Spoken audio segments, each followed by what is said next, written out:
Hi, in this tutorial video, I'm going to show you how do you actually integrate your Groovefunnels to your autoresponder.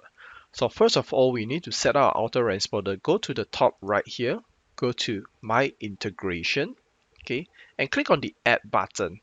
So you can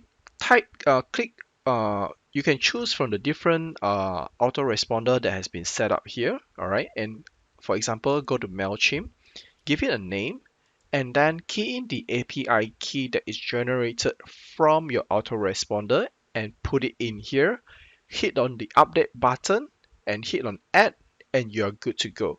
As for now, I've already set up my MailChimp autoresponder, so I'm not going to do any changes to it. Secondly, you can actually create different pages here. You can create the third page here, for example, and select this.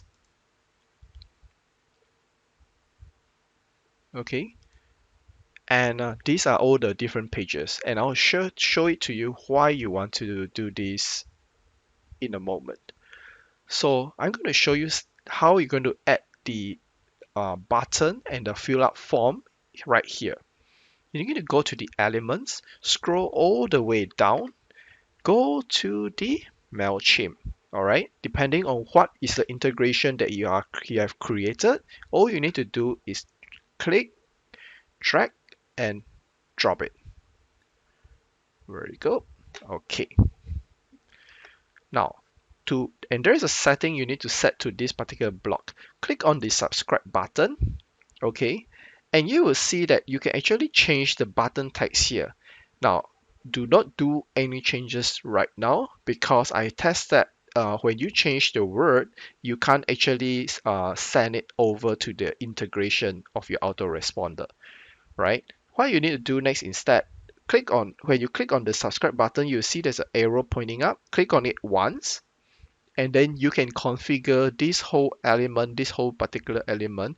The integration is to MailChimp autoresponder, the email list, okay? And where do you want it to go when the subscriber hits on the button? You can choose none, or you can even go to page, all right? Then this is where the page that you have already set up that earlier on, you can select it, or you can also do not want the pages.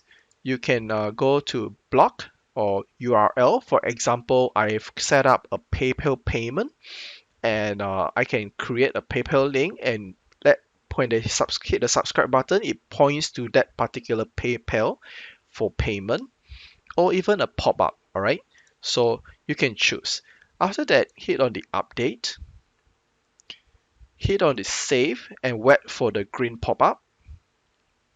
And last but not least, hit on the publish to make it go live for your pages.